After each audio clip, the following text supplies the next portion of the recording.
You usually kind of a little bit of a lag though. This Hangout on air is live.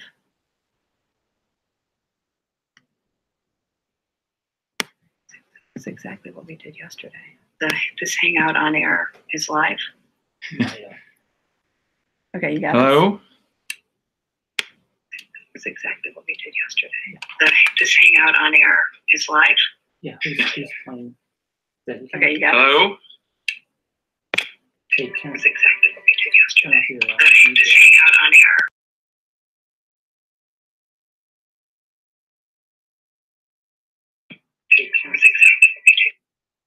Okay, how about now? Are we good?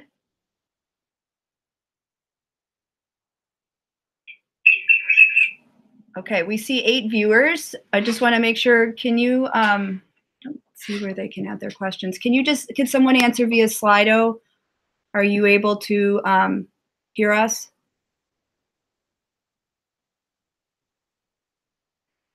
This worked so well the other day. It did work Monday. They got us? Yeah. Okay, great. All right. Hi, everybody. Hello. We're glad to be here talking with you and trying out this new format. We've already got some suggestions for other formats we can use, and we're excited to give those a try as well. I think one of the questions that we wanted to lead off with was how can we create a positive and productive communication dynamic? And we are 100% on board with that, and we're hoping that a format like this and others can help us get to that. We understand that we started doing some streaming of family association meetings to help make sure that people who couldn't attend would get the information. We know that doesn't always work. So some of the things that we're going to talk about today may have been talked about at an FA meeting, but not everybody heard it. So we want to make sure that happens. So we're addressing ways to solve that so it doesn't feel like things are a surprise. So we're 100% on board with that. We're eager to hear your thoughts about how we can improve the communication cycle and be in a really positive place heading into the new year. So we're open to your ideas and excited to hear those. And we want to start by clarifying some things and being really explicit and clear going into the school year. So, and one of the big ones is looping. So we wanted to talk about looping first thing. Yeah, so first, also thank you for A, making the time, and B, for those of you who sent questions ahead of time. It's really helpful to get them. Thank you for putting the thought into them, and it gave us some more time to think about how we could best respond as well. A lot of the questions did relate to looping, and we look back at our handbook, we look back at things we've communicated live, but realize there's a miss in the written communication. And that gets to some of what Kate was saying, like maybe we need room coordinators also to help us, for example, type up some key takeaways from family association meetings as well. So for us, anytime we've ever talked about looping, we thought we'd put some of it in plain English, but we're also putting it in writing in the family handbook. I'm a former attorney. I realized we say that we have a goal to loop, and we talk about looping in a paragraph in our handbook, but we didn't do as good a job as we could have as defining it and how we've always thought of it. So I'm going to try to do that in plain English here. Please, yep. Kate, correct me if I get anything wrong, but that'd be helpful. So a loop is when a group of students or a cohort of students in the same grade, they stay together for 2 years. It starts, say, pre-K, JK, SK first, second, third. It's a 2-year loop. The goal is always that one teacher at least would stay with the kids for that 2-year loop. We talk about in the handbook the value of that. Some relationships are only starting at the end of the year. We also talk about how we treat transition differently. And we also find the value in a transition to have 2 new teachers in how we define a loop every 2 years. I go back and think to when we founded the school that there were a number of things in our mind. And so we thought it'd be helpful just to give some of the why. We know that 2/3 of the jobs these kids are going to have A, don't exist today, and B, they're going to have something like 15 to 18 jobs. They're going to have different bosses probably every 2 years. That was on my mind, I know, at the beginning. And when you contrast our progressive approach that's inspired by the Reggio Emilia approach, that is different than, say, a Waldorf or Montessori school. So again, I'm trying to put this into context. A Montessori school would put kids in the same room, 3 ages, same teacher, most likely for 3 years. A Waldorf school would put kids with the same teacher for the entirety of the experience. But we find a lot of value in that transition every 2 years. Right. Now, having said that, there was value for sure in these 2 oldest cohorts where there's one group or one class of each kids, that they had the benefit actually of 3 years where if somebody left, there was still somebody who went with them, even though it was off of the loop schedule. That would be pre-K, JK, SK first, second, third. We're also not as small as we once were. We don't have 3 or 4 classrooms anymore. And we take a number of things into account when we look at teacher placement, class placements, and so forth. It so happens these 2 classes had somebody with them continuously for 3 years. But there's great value in having 2 new people to start over with after 2 years. It's, for us, 3 years was too long with Montessori to be with the same teachers.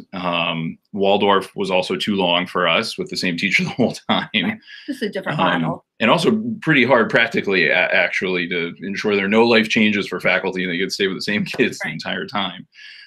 So there are a number of things we contend with for how we construct the classes and teacher placement as well. So just to be really, really clear, pre-K, SK, second, fourth, and sixth are intended to be loop years. In other words, you would start a new loop. In the case of the current 3rd and 4th grade, they don't have kids to get mixed up with as well as teachers. So we really saw the benefit of that 3 years where they had Miss Fee for 2 years, Miss Meyer that 2nd year, and then she looped with them.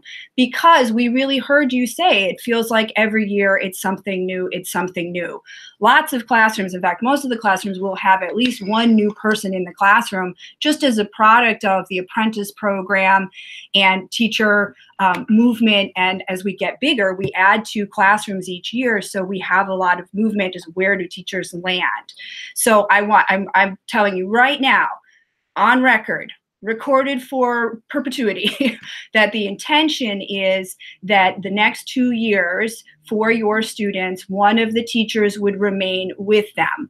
And to the degree that it's possible, it would be Miss Katz. So teachers move, teachers leave. So we can't promise to say that's families. A goal, but I'm telling you right now, that is the plan, okay? And we understand now that we need to get better at communicating with parents, and Cameron's suggestion is, hey, why don't we do a communication at the end of a 2-year loop that says, hey, as a reminder, next year, it's going to be a loop year. We did not intend for unending looping. And if there was any confusion around that or that was misrepresented, we want to be really clear, that was not the intention. So those of you with kiddos who were in JK last year and are in SK this year, they looped. If you had a student in 1st grade last year, they are in 2nd grade this year, they looped to a new teaching team and a new set of students. So just for the 3rd and 4th grade, that's not possible because there's only one group of kids at each grade level. So I'm hoping that is really clear and that you can feel very confident, okay, now I know what I can expect next year. In 6th grade, there would be a new teaching team. Now, we also try very hard to make sure that at least one teacher on the loop is, whatever year it is has already spent at least a year at Bennett Day School. Mm-hmm. And in this case, Ms. Carlisle, who is a 2nd year apprentice at Bennett Day, she is in your classroom, in part because she brings that experience, that she knows the school. She knows portfolio, she knows documentation, she knows the developmental map, she knows how the school functions and all of the structures within the school. So having her in the classroom is intentional and purposeful because she brings that experience to the group. So we're very excited to have her. She knows the students. And I think one of the questions, I'm trying to answer your question sort of embedded in here. One of the questions was we have 2 new teachers. Miss Carlisle worked last year with one of our master teachers, Miss Violante. So she really comes well prepared and informed about the school program. So we're super excited that she's going to be in the room. I guess part of it, but now you think about it, if you think of the family tree of where teachers have been trained, Violante trained Carlisle, Violante and Holdridge taught together. Holdridge taught with Mr. Reynolds. This is Right. This is the growth happening in the school. She is well qualified to be partnered with Katz here. And the other piece I want to add too, just in terms of like we want to talk a little bit about teacher hiring and placement and how we get the teachers ready to, how do you bring on board a new teacher and how do they get familiar? Another piece too is that in this case, the 3rd and 4th grade, we had a great deal of success, academic and social success for both classes when we did those integrated 2nd and 3rd grade literacy groups, because they had the benefit of all 4 of those teachers. And we had such success with that, that we are continuing that. So your kiddos will continue to have access to Miss Stumble, who will be working with Miss Trish, who is her new apprentice teacher next year, or this coming year. And we are looking at adding in mathematics as another set of loops so we can really target specific skills with the students. And Miss Katz brings an expertise and training in our Singapore math program, which is Math in Focus. So the 4 of them will be working together. I think that also can help to get to some of those questions that you had about, well, how will the teachers learn about our students? They'll be working very closely together for the next 2 years as they go from 3rd, 4th, and 4th, 5th. So the next series of questions, I'm sorry, I'm following a document that has your questions on it. The next thing we wanted to talk about was teacher hiring and placement. So how do we do that, both in terms of loop years and in return years? So throughout the year, this is how we do student faculty assessment as well. As the education team conducts classroom observations. We provide feedback on growth areas and areas of excellence for teachers. We meet regularly with loop teachers, so teachers who are ending a loop with their students, or for kids who are heading into a new loop, like pre-K, SK, 2nd, 4th, and eventually 6th. We meet with the current teaching teams. We meet with HR on human resources, on teacher retention and those teachers' goals. And throughout the year, we get feedback from you all, from parents, through your spontaneous, hey, can I come in and talk to you about this? The feedback that you give, both via email and conversations, that also helps inform how we move forward with teacher placement. So I think one of the questions was, why aren't parents involved in that process? You are involved in that process. We take your feedback and we use that to really create the best outcomes for students and teachers. So that's how we make those decisions. The goal was to have a new loop this year, to have your kiddos who are in a position where they're together a lot, right? They don't have the same ability to be mixed socially at the end of a 2-year loop. So we're always balancing that. And this is an opportunity for them also to have that fresh start with a new teaching team, a new, they're sort of at a new developmental point. 4th graders are very industrious. So it's a well-timed looping year, which is, each of those 2-year loops that we do, they're intentional and purposeful. I mean, there were changes across the school, and looping again is a goal. It's something we want, and we see the value in it. I mean, just putting my parent hat on for a moment, like even though my oldest son is going into 3rd grade, he's not looping with either of his teachers. There is the nice connection with Miss Sumball, having been with him last year, at least in the reading groups, which is good. But they're too new to them, 2 new teachers to them, even though it's not the right time in the loop. Right.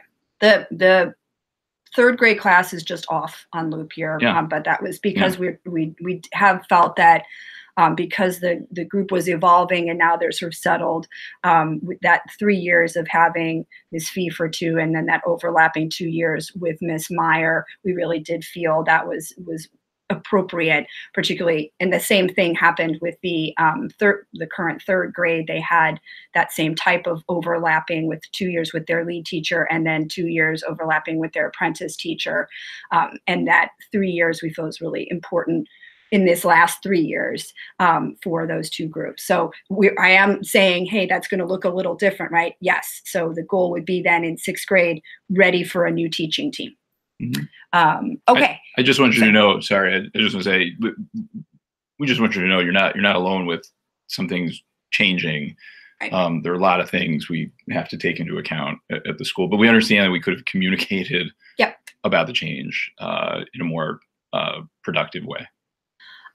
Teacher training was another piece. So because we have, we have a responsive program that basically our unending PD. So in year 1 of a loop, and also I think there was questions about like how will information about my child be conveyed to the new teaching team. The great news is that both of your teachers from last year are returning, which means they're an accessible, easily accessible resource for the new teaching team. Sometimes teachers move or go to other schools and they're less accessible. And even then we've had opportunities to go ahead and reach out to them and say, hey, we have a question. So in year 1 of the loop, when possible, as we're discussing, teachers meet with the new teachers, or whoever the students' new teachers meet with the teaching team from the previous year to talk about strength and growth areas for the coming year. New teachers also have access to student portfolios and narratives. These meetings and ongoing collaboration with teachers throughout the school year support those new teachers in understanding the students. And by new, I just mean it could be not necessarily new to the building, but new to those students. That PD time is really critical. So we have new faculty orientation. It starts tomorrow. Our new teachers are arriving tomorrow. And then our full faculty will be back for PD starting on Monday. So you have 2 full weeks of professional development where they're getting to know the curriculum and the program. Ms. Katz was already on board last year, so she was not placed in a classroom at that time, but she was attending PD with us to start to get to know us, which was she volunteered her time to do that. So we have our 5 hours of weekly PD, and that is how we get all of our teachers to understand who we are, what we do, to be constantly innovating and preparing. The 4th grade, just before you say that, just to interject, just PD stands for professional development. I wasn't sure if you said it before, but just want to assume everyone knew. Yeah. Apprentice teachers, there were some questions about, well, how do the apprentices get brought on board? In this case, Miss Carlisle is already familiar with the school. She's already spent a year in our professional development at the flagship campus, and we all attend the same PD. Miss Katz and Miss Carlisle will attend all of the PD together. There was a question about administrative responsibilities, and Miss Katz's responsibility, she's hired as a lead teacher, and part of being a lead teacher is curriculum planning, instruction, as well as mentorship of her apprentice teacher. This is a trained apprentice teacher, so she'll be taking on increased responsibility, similar to Miss Meyer last year. But Miss Katz has 13 years of experience in progressive and public classrooms, and many of those years were spent in a school for gifted and talented students. So the way she thinks about student development across the grades it's really going to be a powerful match for the students and for the class, and makes her a really exceptional teaching partner to Miss Carlisle, who is still early in her career. There was another question about learning resources and getting outside supports and inside supports. This was not, as you know, we hired a counselor last year, and this year we are so excited to introduce Josiah Colombo Espinoza. He'll be coming tomorrow for a new teacher orientation. He is a learning resource teacher. He's been in Chicago the last few years, and he was previously in a school in, was it Seattle, Mr. Moran? It was in Seattle. It was a progressive independent school. He was part of building their new learning resource program. So much like our school, it was in its early years and they didn't have a learning resource program, then they built it in. So he has great experience with that, and we'll talk more about that. He's coming on board in a day. So we'll have more to talk about that as we get to know Josiah and get to tap into his expertise. I think both of those points you just made, we just saw a question come in, thank you, Ms. Moran, that said about working with the third graders is nice and a great benefit for the third graders, but what about for the fourth graders? I think the two things you just said, like looking at Ms. Katz's background and Josiah's background, we're specific and intentional. And we thought a lot about this class in particular, that there are kids who are gifted in many different ways here. So while it's great for third graders to spend a lot of time with fourth, what do you do with fourth graders as well, who need to be challenged and stimulated in many different ways? And so her background combined with a higher in learning resources, we're very specific and intentional with these kids in mind, top of mind. Right. Yeah. So learning resources to support students across the the developmental path. So if this is a growth area for me, or this is an area where I really excel, both of those learners at both ends, as well as all the folks that sprinkle somewhere in between, need support, right? So support functions in a lot of different ways. So how do we make sure we meet the needs of all of our students? Ms. Katz has real expertise in planning towards a very forward-looking curriculum that meets the needs of all of the students, and that translates across the grade level. It's more a way of thinking about student learning and growth, and that will match very well with this class. So it's very purposeful and intentional, and I think you're going to enjoy getting to know all of these new teachers, at least new to your class. As to exactly what Mr. Colombo Espinoza will be doing like on a day-to-day basis, we don't have that worked out yet. He does not start officially with us until tomorrow at 8:30. I think they're coming in for breakfast. So we'll be building out that program, and we just ask you to be patient, which is hard, but be patient while we get the school year started and have him get to know us so we can build out a really exceptional program with him and Miss Villafuerte. Another thing. So the Stanford. So is everybody, are we pretty good on questions around these topics? I don't want to jump to something else. Okay. So we got questions about the Stanford. So they came in and total fail on my end. I did not understand that they were switching over to a new reporting format, and so that the results came in a little later than I had anticipated, because I didn't know that was happening, but now I know. So we have the results. They just came in, so I'm just starting to dig into them. You may be anxious to see them. I would recommend, from my own experience working with families, that you come in and we have a conversation around them, because it's pretty it can be just hard to look at numbers about your child without a context, and I'm happy to sit down with you and do that. My plan was to just put together a form that would say, hey, I just want it mailed to me. I want to come pick it up, or I'd like to come in and have a conversation. I really do encourage you to come in and have a conversation, but that is entirely up to you to do that. So I'll put that form together.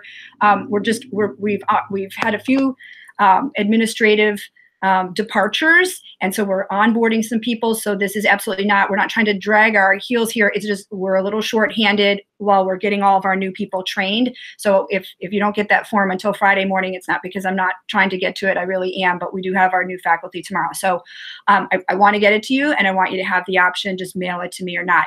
There is some really helpful information about target areas that we really need to be hitting on.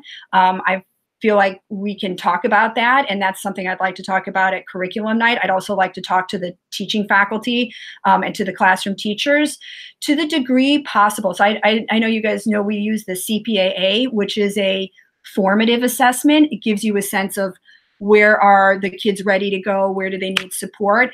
Our goal this year is to use these tests in that way, to use it, although it's a summative test. So what have they learned up through third grade? Or what content do they know in these specific content areas, right? Not learning style, but content areas. And that we want to use those. The teachers will have that as part of their just toolbox of understanding about a child. A standardized test is one measure of a student's development, not the lead measure. So again, this is what I would be saying to you when you look at the results, whether they've done, everything came very easily or not. It's hard without context. So I would encourage you, parent to parent, to come in and have a brief meeting with me to look at them. I don't know how else to organize it quickly. So I think that would be the best way, but it's totally up to you. It really is in your hands. So yeah, there's definitely stuff we're learning for it. It's just the data just came in, so I haven't had a chance to deep dive into it yet. I just wanted to hit on, you said one thing with administrative departure. I just wanted to clarify something on that. Celia Nido, who many of you, of course, know, was our front office administrator at Fulton, was set to be our registrar. She informed us somewhat recently her family is moving out of state. So when the registrar just departed going home long ago, which is great for her family, we hired her replacement, Barbara Hall, who is on day 3 here at school. But so that was, I think, the primary one in your in your mind. Sorry, that was specifically what I was referring to. So we're just getting her trained on helping with some of the communication stuff. So let's see. It's, with getting, just as an aside also, it's with getting, we're close to 50 members of the faculty, both teaching and non-teaching. Everyone is considered part of the faculty. But like just things happen, either, families move or expand. And anyway, so we deal with that increasingly with increasing numbers. Yeah. Some things that are, okay. So it seems like maybe there's still a couple more questions about the transfer of information between Ms. Sumbel and Ms. Katz, and we specifically have time in our first 2 weeks of teacher orientation where we essentially call them pass-on meetings, where when it's possible and the teacher from the previous year is in the building, they meet with the teachers for the coming year to share information about the student. So here's where we were at the end of the year. The incoming teaching team has access to the digital portfolio, and they have access to the narrative. So we do have a fairly robust record of every child's growth and progress. So they have access to those documents. But in this case, it's wonderful because Ms. Sumbel and Ms. Meyer are both here to be able to meet with the new teaching team to share their knowledge and experience with those students. And in the case of Ms. Sumbel, to continue to work with that teaching team and with your students. So it's a pretty lovely balance there. That's part of why we have the portfolio too. Again, going back to why we do some of the things we do, there's institutional memory then. So not just the people who are here. This is an anecdote. I recall I think it was March, maybe I went to a conference and it was on the Reggio Emilia approach, a school in Virginia. And they keep portfolios of the kids' work, and they were saying, yes, it's a big goal of ours that we can somehow have the portfolio transfer over to the next year. And I said, oh my gosh, it's like we did that with intention. It's just so important. So it's another tool beside the folks being in the building still. Yeah. Some things that are coming. So some things I want to honor your time and make sure we've gotten to everything. Some things that we've talked about. So the 4th grade escorts, we're trying to come up with a better name for that. Compagnie is the Italian for friend. So we're trying to figure out the right name for it. This is your students taking the pre-K and JK students helping an adult unloads the kiddos at the car, and then your students will escort the little ones into their classrooms. So this is a very powerful citizenship and responsibility role. It does require an 8 a.m. arrival. So I'm just putting it out there, 8 a.m. I know that that may be tough, but we're, for some of you, I'm sensitive to that, but it really is a powerful way for the 4th grade students to take care of and attend to the younger students in the building, and they are more than ready for that leadership role. So we're excited for that to start. I'll send more information around that. That's something I want to work with the 4th grade team on when they arrive, starting, at least Ms. Katz, starting tomorrow.